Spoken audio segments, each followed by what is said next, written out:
and gentlemen, good day, and welcome to the Kalpataru Limited's Q2 and H1 FY26 earnings conference call.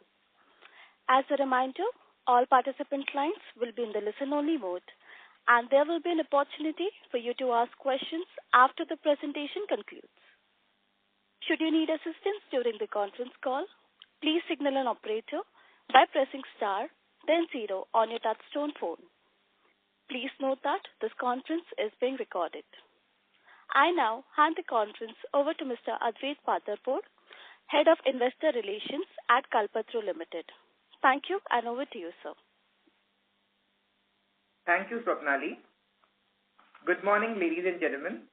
Welcome to the Q2 and H1 FY26 results call of Kalpataru Limited.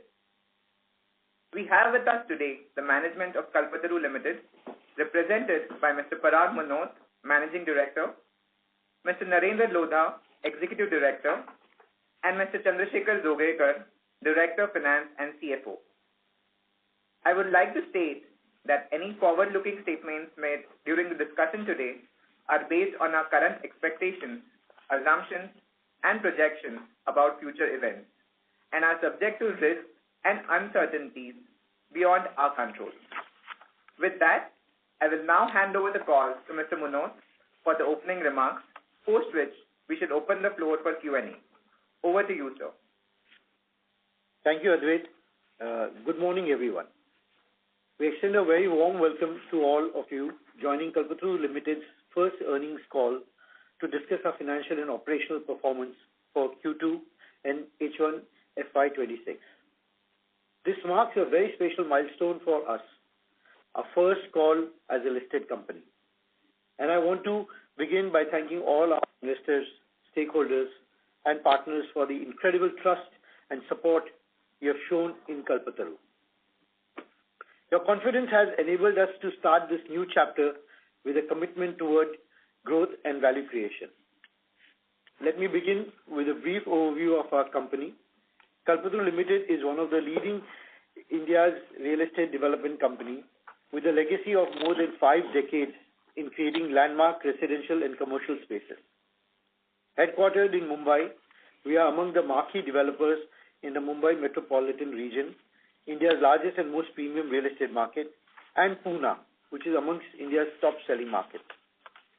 We are known for creating high-quality, design-driven, and sustainable developments that cater to a wide range of customers. Our portfolio includes luxury and premium housing, aspirational housing, integrated townships, and select commercial and retail developments. As of September 30th, 2025, we have successfully completed 81 projects covering nearly 21 million square feet of developable area. And we have a strong pipeline of 31 ongoing, forthcoming, and planned projects, with a total potential development or an area of around 44 million square feet. I would like to highlight the fact that the land payments for these projects are already done, and the company only has to get requisite approvals to launch these projects. This gives our organization a very unique advantage. Our focus on design excellence, customer centricity, and quality construction has helped us build a strong brand reputation and enduring trust among home buyers, investors, and partners alike. Overall, we see the real estate market continuing to be buoyant for us in the micro markets where we operate on back of sustained demand for premium lifestyle housing, along with stable interest rates, steady income growth, and continued performance for home ownership as a long-term asset class. Coming to our performance for the quarter and H1 FY26, we continued to see healthy traction across our projects in Q2. In Q2 FY26, we achieved pre-sales of 1,329 crores, representing a 19% growth year-on-year, and collections of 1,162 crores, marking a 37% increase over the same period last year. For the first half of FY26, our pre-sales stood at 2,577 crores, up 43% year-on-year, while collections reached 2,308 crores, reflecting a 37% growth year-on-year. This consistent performance across both quarters reflects a combination of a strong market sentiment and underlying strength of our brand, the quality of our portfolio, and our execution focus. It also reinforces the continued confidence that customers have in Kalpataru's delivery capabilities and reliability in the market. With this performance in H1 FY26, we are confident of achieving our full year guidance. Now let me share key project updates. During Q2 FY26, we launched our largest offering at Kalpataru Park City so far, namely Kalpataru Estella. It is spread across 12 acres and comprises 8 towers, featuring a 6-acre podium with nearly 74% open space and a 76,000 square feet clubhouse. We launched towers A and B in July, comprising approximately 900,000 square feet. Thana today stands as a major beneficiary of several transformative infrastructure projects, including Metro Lines 4 and 5, the Thana-Borivali Twin Tunnel, the Mumbai-Ahmedabad High-Speed Rail, water taxi services, and extensive highway upgrades. At the heart of this growth lies Kolshet, and with Kalpataru Park City at its crown jewel, the largest planned township in the area, we will surely gain from this.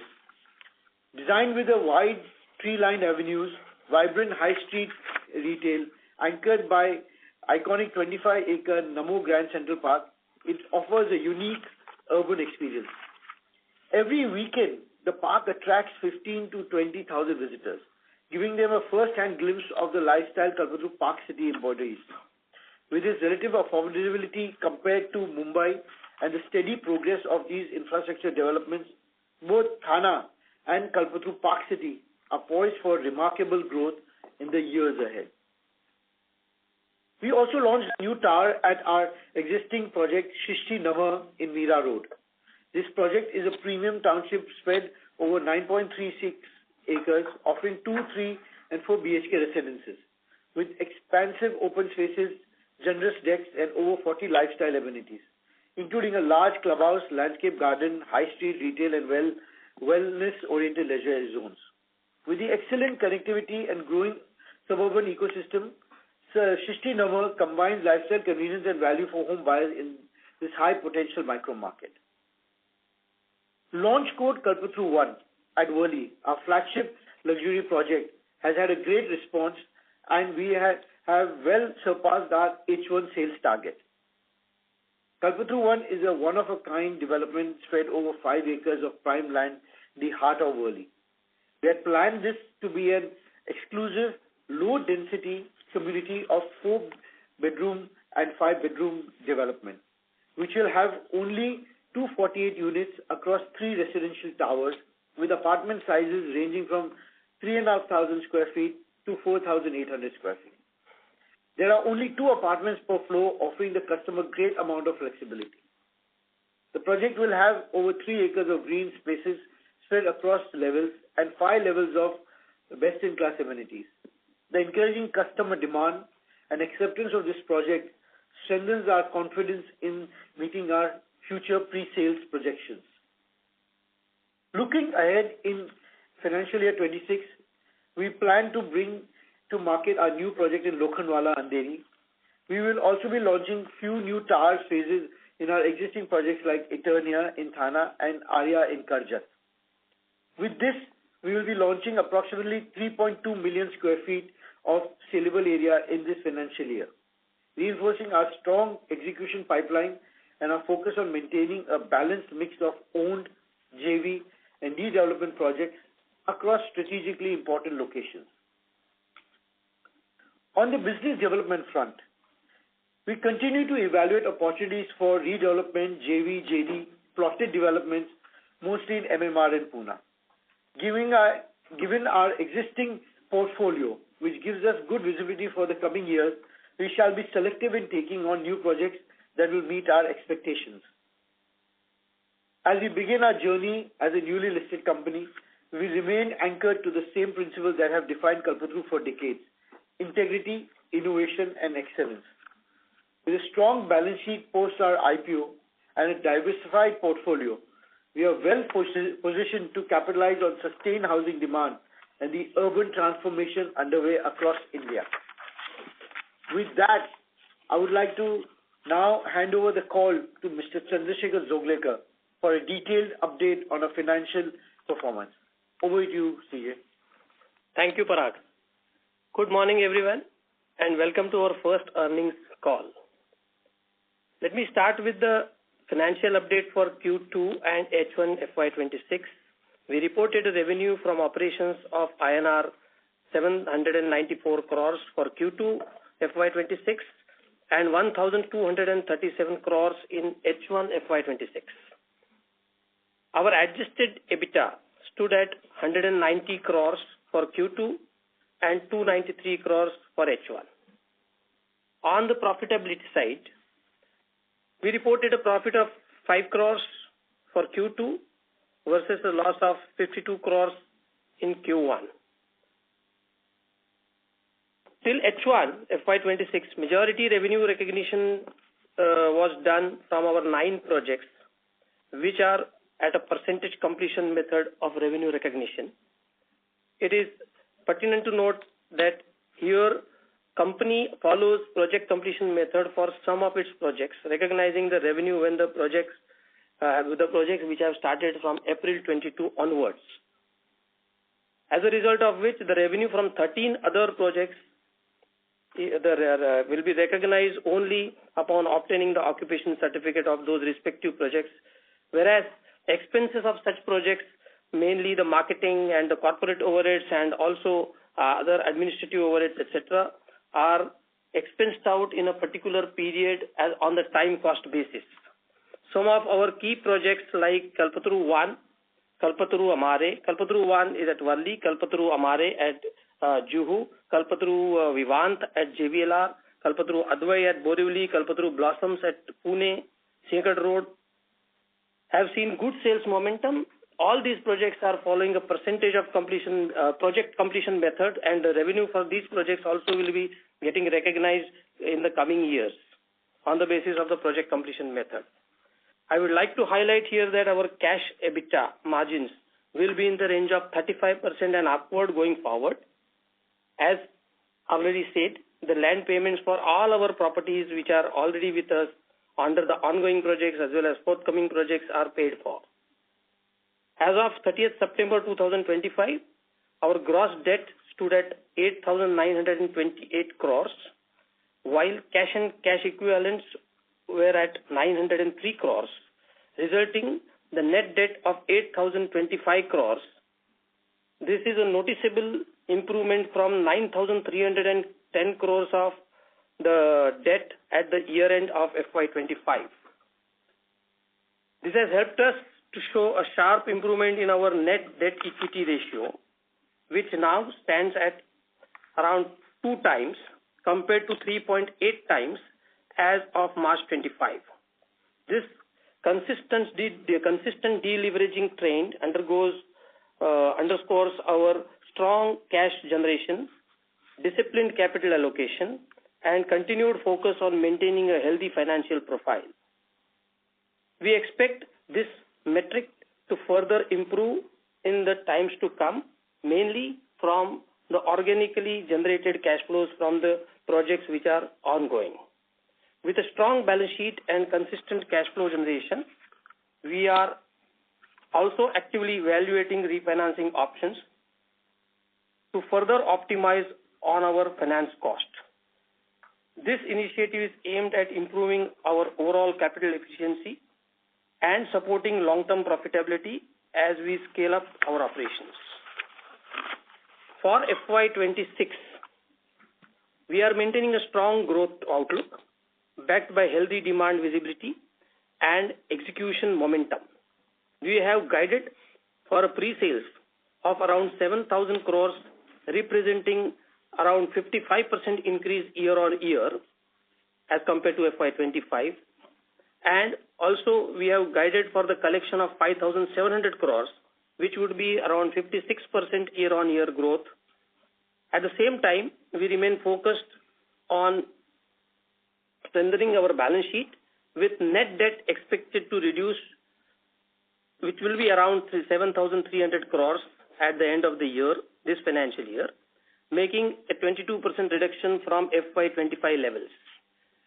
This guidance highlights our confidence in sustaining robust operational performance while maintaining prudent financial discipline. With that being said, we would like to open the floor for question and answers. Thank you very much. We will now begin the question and answer session. Anyone who wishes to ask a question may press star and 1 on their touchtone telephone. If you wish to remove yourself from the question queue, you may press star and 2. Participants are requested to use handsets while asking a question. Ladies and gentlemen, we will wait for a moment while the question queue assembles.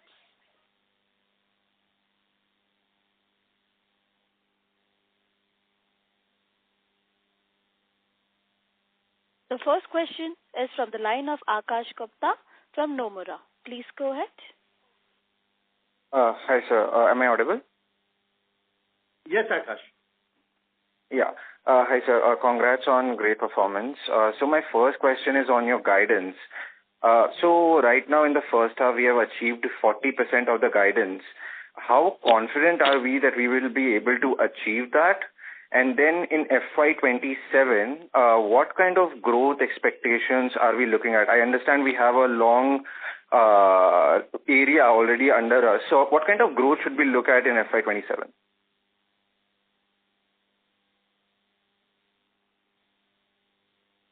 Okay, so Akash, typically for a real estate sector, in the first half of the year, any financial year, the guidance for the whole year is achieved to the extent of around between 35 to 40%, primarily due to the period of this April to September in which the festive seasons, etc., come in the second half of the year, actually. That is how. Number two, the launches which we have launched in the Q2, especially at the end of the Q2, they start taking off from the sales and the performance, the pre-sales point of view, in a third quarter and fourth quarter. Number three, we have also one launch to come up, which is Rishikesh. That is at Lokhandwala. All these things will total up to the achievement of the guidance which is given to the market. Okay. So far as FY27 is concerned, so far as FY27 growth momentum is concerned, it will continue on the same lines of FY26. Okay, so in FY27, should we expect like a 20% kind of growth? Not necessary, but it would be around that. Okay, got it. So my next question is on your net debt and net debt to equity. So we are already at roughly 2 times. How should we think about net debt and net debt to equity over the next 2 years? Where should your net debt to equity land at? Okay, so considering that the current equity which is the company has doesn't change, subject to only the changes due to the profits getting added to it, no further capital raise. With that, the guidance which can be given to the market is that currently it is at 2 times. By FY27, it would be around 1.5 times, and by FY28, it would be around 1 times. Okay, so 1 time by FY28. Yes, or earlier. Okay. And so my third and final question is on your footfalls, conversions, and competitive intensity in 2 of your projects. Number 1 is in Thane, and second one is in Worli. So how are we thinking about these trends? So there has been some noise on a slowdown in the residential market. So how are you thinking about your premium segment in Thane and then your super luxury segment in Worli? What kind of trends are you thinking? Like what have you seen? Yeah. Akash, at Worli, we are actually seeing a very good footfall because of, frankly, not too much supply as people foresee in Worli is not there of grade A premium development. And ours being unique, being a 5-acre development with a very low density, we are seeing a very good footfall and good inquiry. Construction is going in full swing, and we don't see any slowdown there. In Thana, as the project is a large project and we are gearing up to get all the construction complete. Imensa, which was the second phase in the project, nearing completion. We have handed over many homes there, and the whole livability is increasing in Park City. We feel over the next 6 months to 12 months, the footfall will only continue to increase because being in a very unique point of being affordable and a location with a unique development of having all the facilities within, we see good footfall and conversion happening there also. We continue to launch new towers there, and our sales, I think, is slowly picking up in Thana, and it'll take about 6 months to 12 months for it to really peak in. Got it. And sir, I think you mentioned in the introduction that we saw very strong demand traction in Worli. How much have we launched in Worli and how much did we sell till now in the first half? So in the first half in Worli, we have sold 720 crores.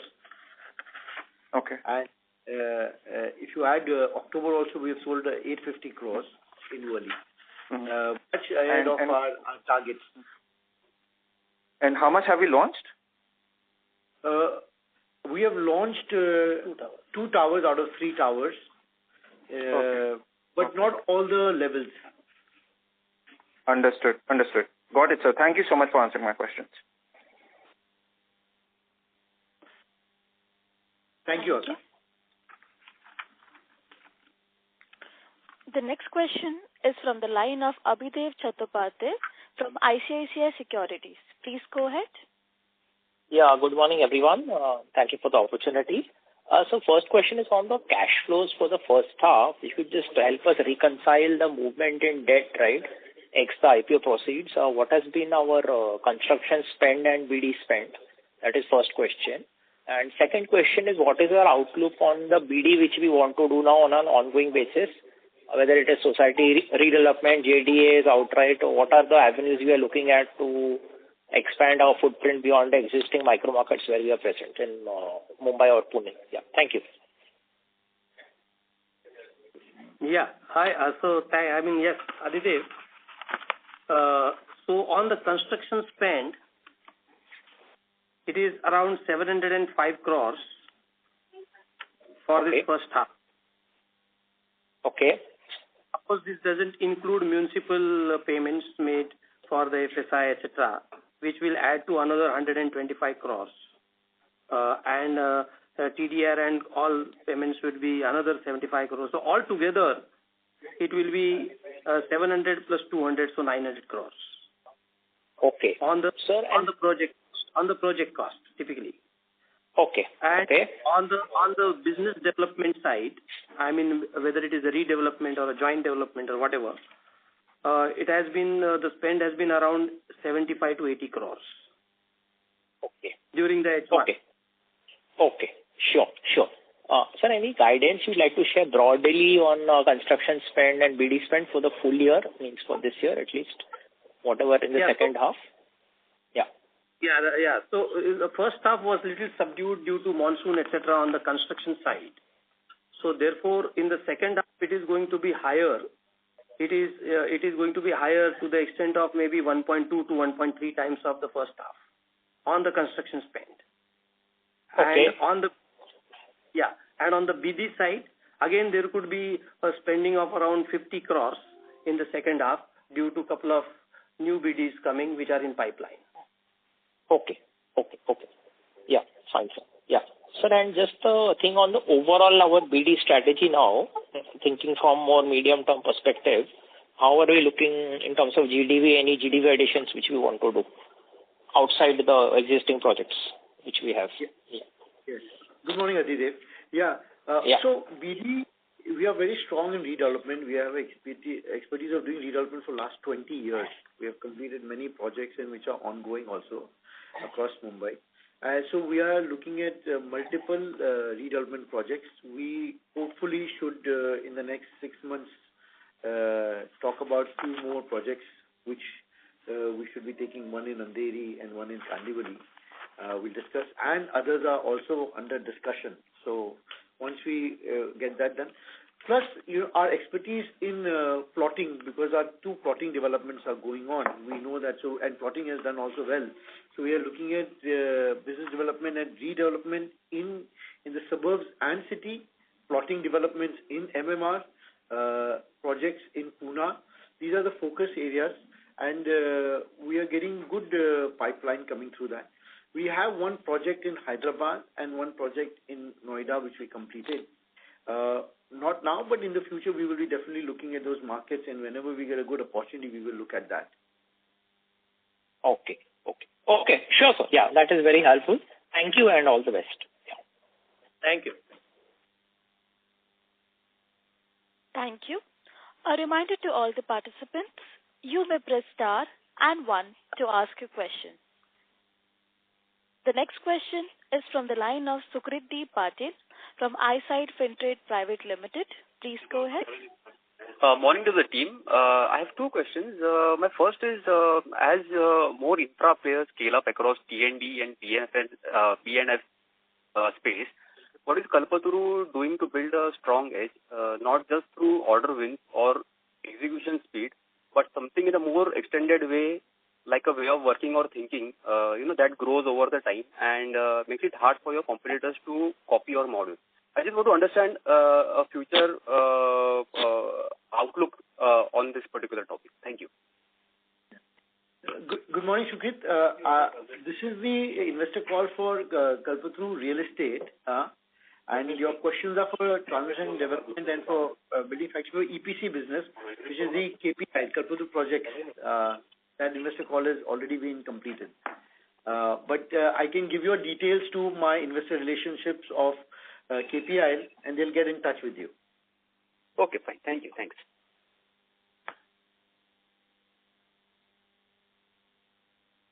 Thank you. The next question is from the line of Bhavik from TMPL. Please go ahead. Hi, good morning, everyone. My question is pertaining to your Borivali project. There are 2 questions. One, since we are following the percentage completion method, when do you expect OC for that project, and how is the current sales trend going on? Thank you.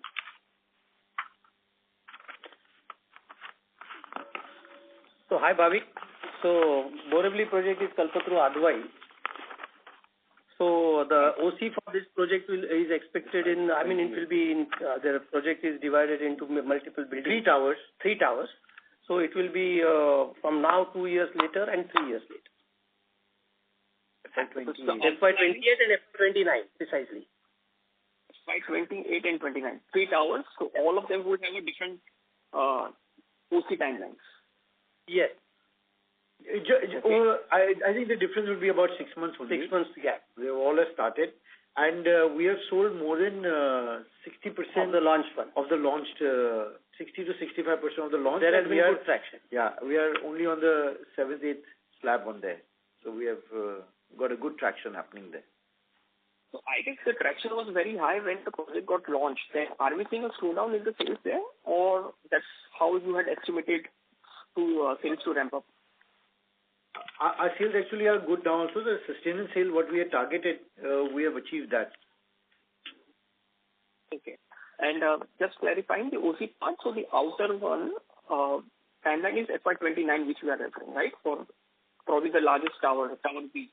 Yes, correct. Okay. All right. Thank you so much.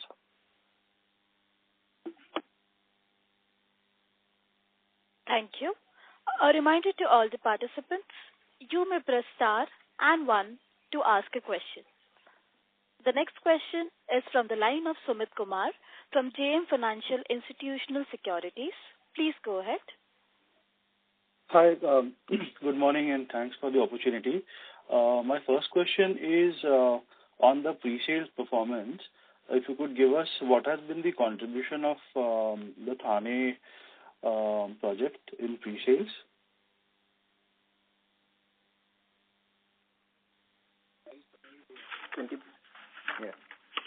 Hi, Sumit. The Thane project has been 20% of the pre-sales. For 1H or 2Q, sir? This H1.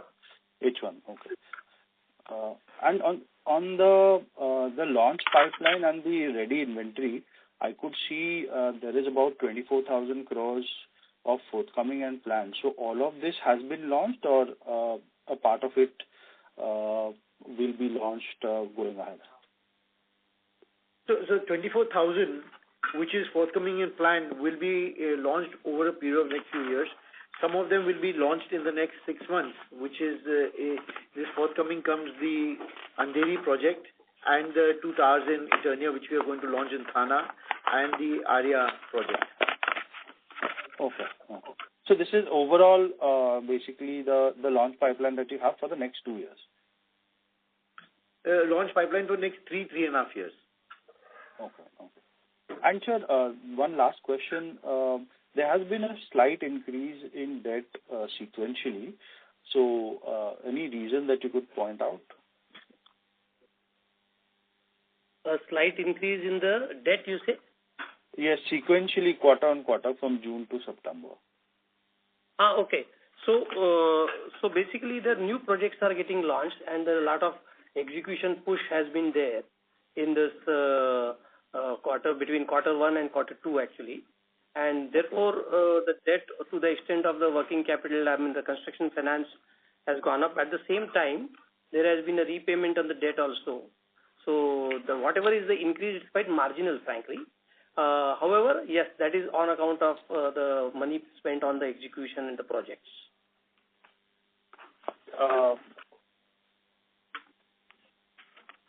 Debt, how was sort of trended the IPO and anything? Sorry, you are not audible, Sumit. Any guidance on the of debt? How was that trended, IPO? Guidance on the debt for the year end, you say? Cost of debt, interest cost of debt, the interest rate. Okay, yeah. So in fact, good. What we have been doing is we have been actually trying to lower the cost on the debt by refinancing options, exploring the refinancing options. So for the year first half, we have already done the lowering of around 800 crores of debt has been shifted from the little higher cost to the lower cost, giving an interest arbitrage on an annual basis to the extent of at least 50 to 75 crores. There is going to be further such attempts going for the remaining H2 also, which will add to another 1,000 crores worth of debt going from the little high cost to low cost. So the average cost currently remains to be around 12% on the total gross debt book, which is expected to come down by this year end by at least half a percentage minimum, because we have to average it out for the whole year, because what reduction happens is for the second half. So therefore 0.5% will come down. Okay. Thank you. That's helpful. That's all from my side. Thank you. The next question is from the line of Harsh Pathak from MK Global. Please go ahead. Hi team. Good morning and thanks for the opportunity. So my first question is on the portfolio synopsis that you have given on slide 19. The planned, the forthcoming projects, the total pipeline of 47,000 crores. So does this include your potential from the land reserves as well? No, it doesn't. Okay. So what plans are we having on the land reserves? And I'm talking X of the Surat land parcel. So are we thinking of some development, or we are planning to monetize that? On the X of Surat, the other land parcels, we are trying to develop them over a period of time, and also some parcels which are not in our non-core, we will monetize them. Sure. So what would be the total land value be if I'm looking ex of Surat? Do you mean to say the current market value? Yes. Around 1,000 crores. Sure. And any ballpark figure on what kind of GDV potential this can offer? Okay, so since this is beyond, the monetization could be beyond 5 years if it is to be developed and thereafter, monetized. Therefore, currently we have not attached any GDV, to that. But it would be substantial because all these land parcels are acquired quite long back. Understood, sir. And my next question is on the Andheri launch that we are planning in the second half. So where are we on the approval stage? Because I think we'll have some BMC elections also coming up. So how confident are we on launching and where are we on the approvals? We have received the IOD for the project. We are getting 1 or 2 approvals, and maybe in the next 45 days to 60 days, we should get all the approvals through. And we don't foresee the BMC election to be an issue. Okay. Sure, sir. That's it from my side. Thanks a lot for taking my questions. Thank you. Thank you. The next question is from the line of Nirav Vasa from GC Holdings. Please go ahead. Good morning, sir, and thank you very much for the opportunity. My question pertains to the actual interest cost which has been debited in H1 FY26, and if you can help me with that number for FY26 as a whole, that would be really helpful. Okay, so Nirav, the actual interest cost which is debited to the profit and loss account of H1 FY26 has been is around 44 crores. Sir, now, I'm also asking the number which is also included in the material cost or the amount which is capitalized. Okay, so the amount which is which is part of the cost of goods sold is 304 crores for H1. And 54 crores has got debited to the P&L. Okay. So both together it is 348 crores. And what can this number be for the year as a whole based on your estimations? Okay, so because in H2 the lot of revenue recognition from the projects which are getting completed on the project completion method basis, the revenue will get recognized. This cost is going to be, interest cost is going to be slightly higher, although those projects are on a lower debt trajectory, therefore it may not be substantially higher. And at the H1, the interest cost, the H2, the whole year, the interest cost would be totaling, which is part of COGS as well as which is the finance cost hitting to the P&L, would be in the range of 750 crores. Thank you very much, sir.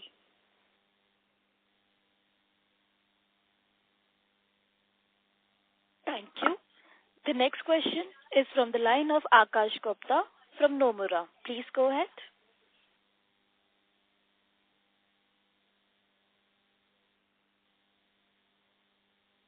Mr. Akash, please proceed with your question. So just, hi, sir. Am I audible? Akash, just a sec. Yeah.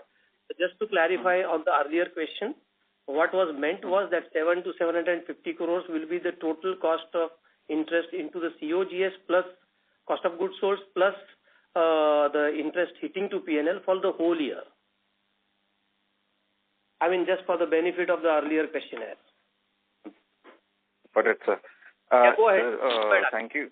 Yeah, thank you for taking up my follow-up question.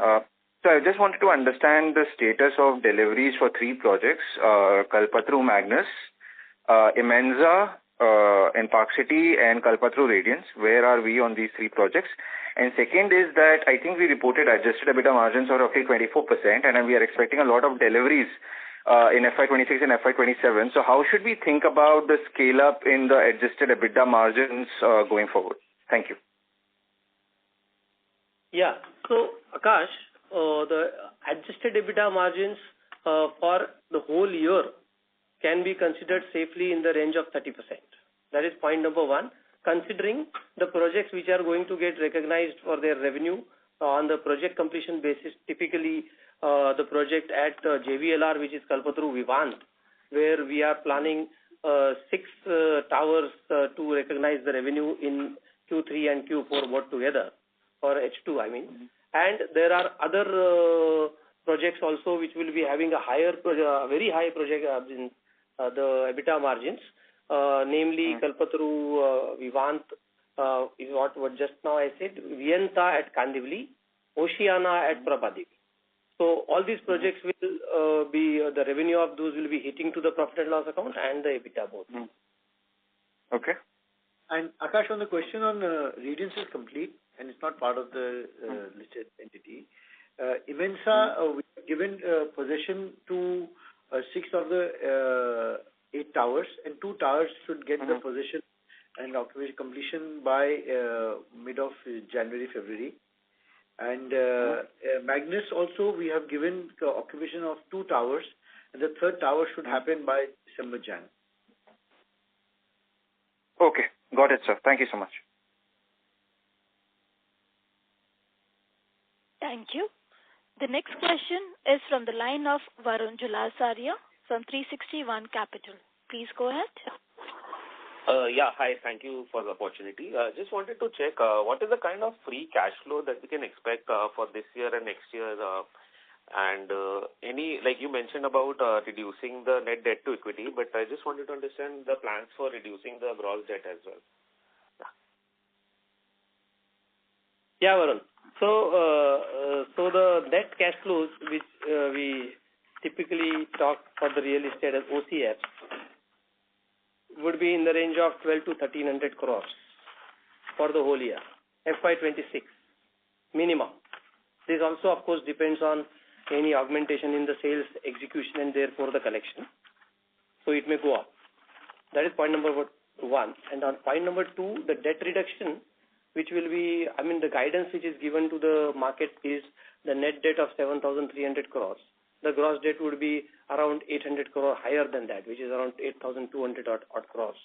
So that would be largely coming from the cash flows of the ongoing projects and the completed projects, which will be completing in this year. So it will be organically repaid. So at the current levels, we are at 8,000. It is expected net debt is expected to go down to 7,300 or 7,400 crores level. So another 400 to 500 crores of reduction is coming organically from the cash flows. So this 1,300 crore you mentioned is excluding the interest payment as well? Yes, for the second half. This is for the full year, right? Sorry? The full year operating cash flow. Yes, this full year. And that excludes the interest payment as well, right? That's actual cash outflow on the interest payment would be not corresponding to the 12% of the gross debt, because there is some part of the interest payment which gets accumulated with the capital of the loan, etc., NCD's form, etc., and therefore the interest payment would be paid out of this. Okay. And next, sir, on the launches, anything for this quarter that is in the pipeline? This quarter, we have only maybe Arya will be this quarter. The next quarter will be the other Eternia and the other projects. And Lokhandwala. Okay. So that is next quarter, okay. And in the current first half pre-sales, how much was it from the launches and how much was it from the sustenance?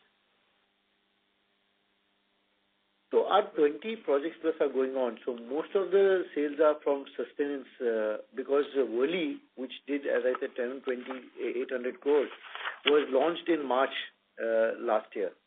So March 25. So it then typically goes into the sustenance model. So in the first half, we had launched different towers as well as in the existing projects, and also Estela, which is Park City. The total square footage and the total sales which is arrived from that because these were launched only in the second quarter, so around 200 crores resale value. Okay.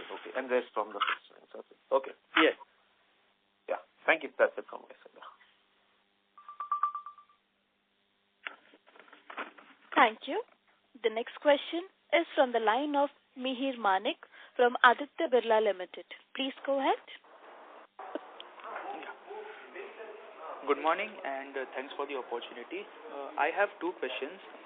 First question will be if you could throw some light on the competitive intensity over the Thane market. As you know, we have significant future development in that market, and competition is also growing quietly on that market. And second question would be if it's possible for you to share on the slide 19 where you have mentioned the forthcoming and planned projects, if you could throw some light on how much could that be from our own land reserves, and post that how much area plan we still have that will be able to monetize in the future. Please. Yeah. Hi, Neil. We have in Thane, competition is there, but the Thane market has grown a lot over the last few years. From 7,000 annual sales, it's gone to more than 22,000 crores annual sales in Thane market. And being in a very strong location in the center of Thane, Kolshet, which is a mid-center from the beginning of Thane to Ghodbunder Road, they were poised to get a good sales. And whenever the intensity of competition happens, the customers definitely also evaluate our project, and then only the premium project scores over the other projects. So we feel very confident over the next few years of our velocity in Thane. And if you could just, sorry to interrupt, if you could just explain what would be, our current market share in Thane market, if that's readily available. Market share in Thane market would be about 5% would be our market share. Okay. And this forthcoming planned projects, what you have said, it's all 75% or the 71% of it is owned, and 24% is JV, JD, and balance 5% is redevelopment. Okay. And post that, what would be the area that we would still have, as our land bank, which is still unutilized? If you could share that number also. On the area, it will be quite sizable in acres. However, as earlier on the earlier call or earlier question we have answered that since that land parcels which haven't taken as a part of this whole slide number 19 does not include that, because it is going to be developed beyond 4 to 5 years. So the value to it and the area is as such irrelevant for next 3-4 years. Okay, got it. So at least for the next 7-8 years, we would be monetizing our own land only. We won't be having to go to asset light. Just wanted to understand that. Yes, we will be having adequate pipeline of all the ongoing, forthcoming and planned projects for the next 5 to 7 years. Okay, got it. And mostly every land parcel will be in MMR, in and around the MMR market. Yes. Yes. Yeah, got it. Thank you so much. Thank you. Ladies and gentlemen, that was the last question for today. I now hand the conference over to the management of Kalpataru Limited for closing comments. Thank you to all the participants for joining our results call. We look forward to regularly interacting with you. In case any further questions, feel free to reach out to our investor relations or the EY team for clarifications. Thank you. Thank you, everyone. On behalf of Kalpataru Limited, that concludes this conference. Thank you for joining us today, and you may now disconnect your lines.